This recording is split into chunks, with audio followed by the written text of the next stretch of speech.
Whew, good morning. I just got back from the beach and my bike ride, so I am just going to have a quick shower and I'm just gonna like prep my skin.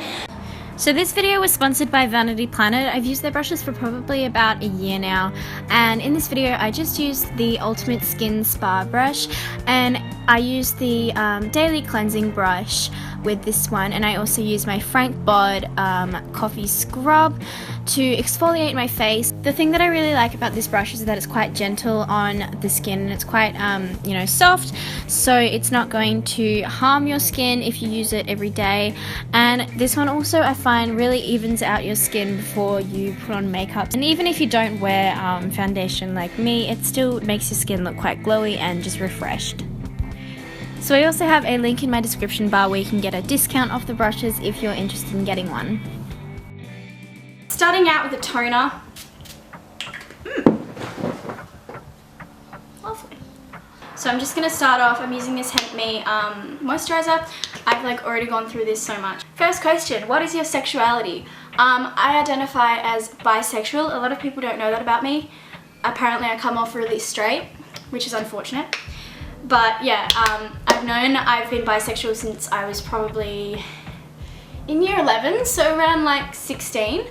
I had like the biggest crush on my best friend, but I held denied it for ages, you know. Which uni are you thinking about going to and studying what? I actually got into UWA for French studies, but I am not going to go there because it doesn't call to me anymore.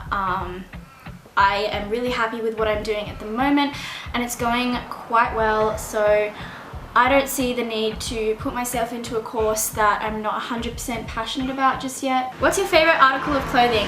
Definitely my Miracle Eye dress. It cost me a bloody butthole to get over here because they're American, but oh, didn't blend that. Oh yeah, by the way, that was just like Tarte concealer. That's my roommate's. What are some of your favorite songs of all time? Oh dear. My favorite song probably of all time is For Your Love by the Yardbirds, but it has to be one specific version. The Live at the BB Blue Kings Club or something like that. That one is out of this world. Like, it is the best song of my existence. What are your favorite tips for living a positive and happy life? Meditation and time in nature and seeing the good in all people.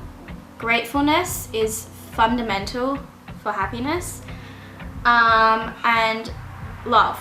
Genuinely just love. Like, love everyone, love every little leaf, every little ray of sunshine, every single person you encounter, just love them. Because all children of the earth are perfect in essence. What's the one thing that makes you happy no matter what? Dancing, I think. Even if I look like a dickhead, I love dancing. I always do this thing where I'll dance with buskers on the street. I think it's so beautiful. Oh, we're gonna go for something really different today. So my outfit's kind of got like blue tones in it, like it's all rainbow, and I don't often wear that, so this could be really interesting. I'm gonna try and do like blue eyeshadow and just see what I come up with. So I'm just concealing my eyelids again with my roommate's concealer. I'm like not a makeup artist in any way, shape or form, by the way, guys. How to change your mentality to a positive one when all you have around you is sad, angry people. This is not what you're going to want to hear, but cut them loose. If you are surrounded only by toxic people, then you in turn will become toxic. And just so that you know, the people that you attract in your life are a reflection of you as well. So when you change your attitude and when you change your perspective to one of a positive one, and like that's not going to happen overnight. Let me just make that clear. Like, you can't wake up tomorrow morning and be like, oh, like it's sun's shining, the birds are singing, I'm so happy, like there's no problems. It takes a long time, but when you do embody the kind of person that you want to be and the kind of people that you want to attract, they in turn will come into your life. And I've seen that happen to me. Like, I'm surrounded by so many groovy, lovely people that are my friends. How do you practice self-love and become more confident in your body? And also, how do you deal with people in your life, for example, like family, that may be unsupportive or negative? I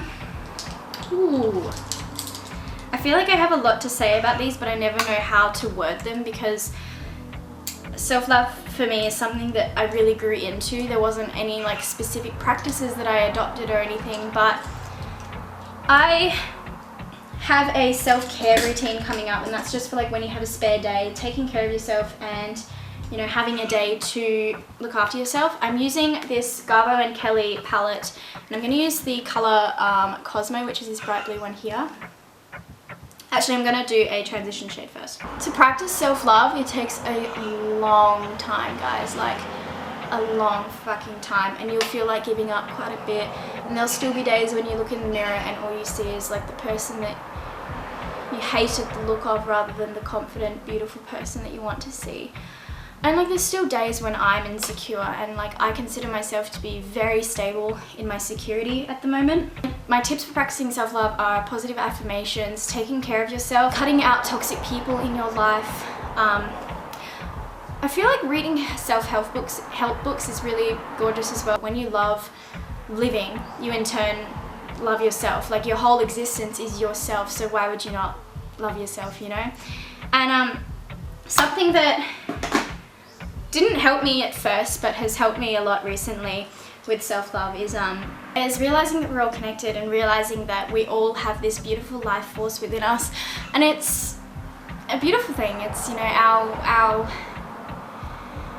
essence, our pure infinite selves. Reach down and find the love within yourself, and embody that and think about that. Okay, here we go with the blue. I do not know if this is gonna work. Ooh, that's fun. How do you feel being vegan in terms of body health, energy levels, etc? Do you feel like it has affected your physical health in any ways? Also, why have you chosen to go vegan at this age? Do you feel like it might have been unhealthy at a younger age?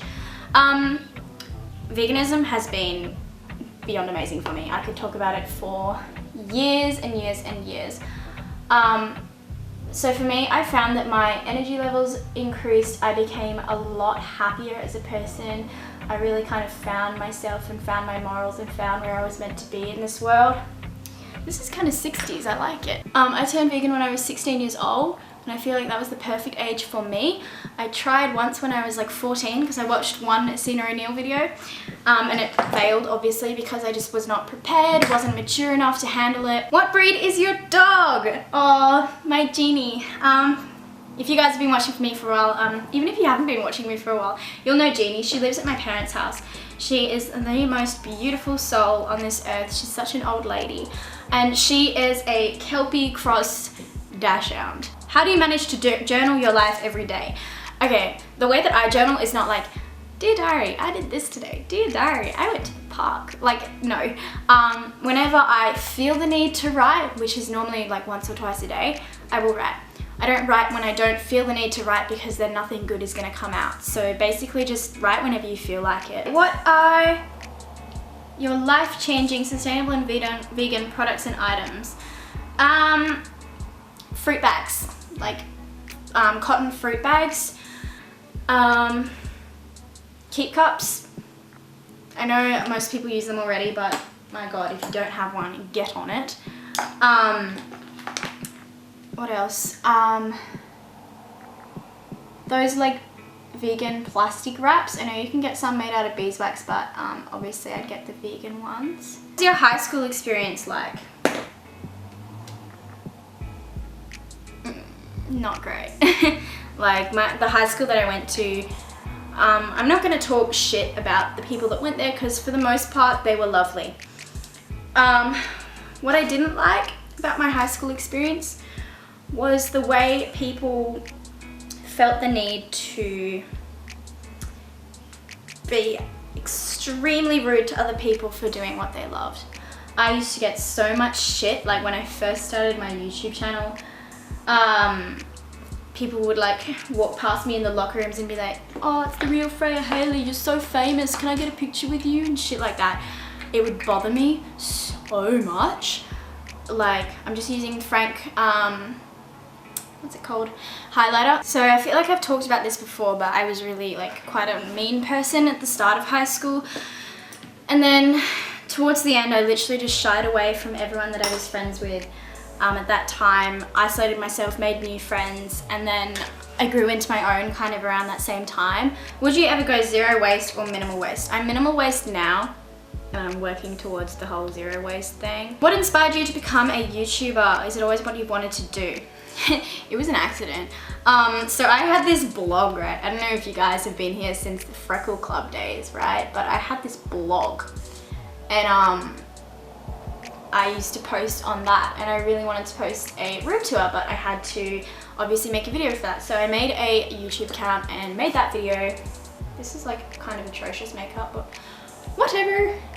So I made my YouTube account just to post that, and that video ended up getting about, I don't know, 100,000 views or something crazy. I just remember like looking at it and being like, what is going on? Then I actually got back into it a year later and started making more the style videos that I make now. And I absolutely fell in love with the whole process of it. I never liked editing before until I started finding my own style, and instead of copying other people, just sort of made my own. This is a Face of Australia eyeliner, by the way. Ever since then, I've just been falling in love with it more and more with everything I post. You know, I'm not 100% sure about this makeup look yet, but we're seeing how we go. This is all just me completely winging it, by the way. Winging it. Funny. What do you cherish most in life? Love. Everything is about love. We would all be nothing without love. Were there any major turning points in your life? If so, what were they? Yes. Yes, many turning points. The main one being when I was assaulted. That completely changed me forever. When you are sexually assaulted, you never go back to the life you had before. You can be okay and you can be fine, but it will never be the same life that you had without assault. So that was one. Another one was around the same age, when I grew, like, my grandparents had this farm, and like both sides of my family grew up like country Victoria, country New South Wales. So they're all like farming backgrounds, and I was at my grandma and granddad's farm. This is my roommate's mascara. There was this one time when I was at that farm, and this farm was my happy place. I cannot stress that to you enough. I loved frolicking in the fields, dancing with the rabbits, you know, patting the cows. There was nothing I loved more than this bloody place. The turning point for me was when I saw my brother and dad, they were hunting rabbits, because rabbits are pests in Australia. And I actually wrote a poem about this recently, I'm pretty sure. Haven't shared it with anyone. But that was a major turning point in my life, just because it was the first time I really got to see that side of humanity, and I got to see mortality, and I consider that my coming of age. Another major turning point was when I went vegan, obviously, and there's probably a few others, but that's all I'm gonna like say for now. Do you identify with your horoscope sign? Yes, I do. I am a fiery Sagittarius lady. My ascendant is in Cancer, my moon is in Pisces, so I've got a weird mix, you know. Continuing on, my Venus is in Sagittarius. My Mars is in Libra, which you can probably already guess from my channel. I come across as very loving and motherly, and that's kind of who I am. And I'm quite feisty. Like, I don't take shit. Are you afraid of death? I find it so interesting to hear what people think about death. As for me, I used to have very intense death anxiety. It was really, really intense. Like, I used to just sit awake at night feeling completely, I don't know, like paranoid about death.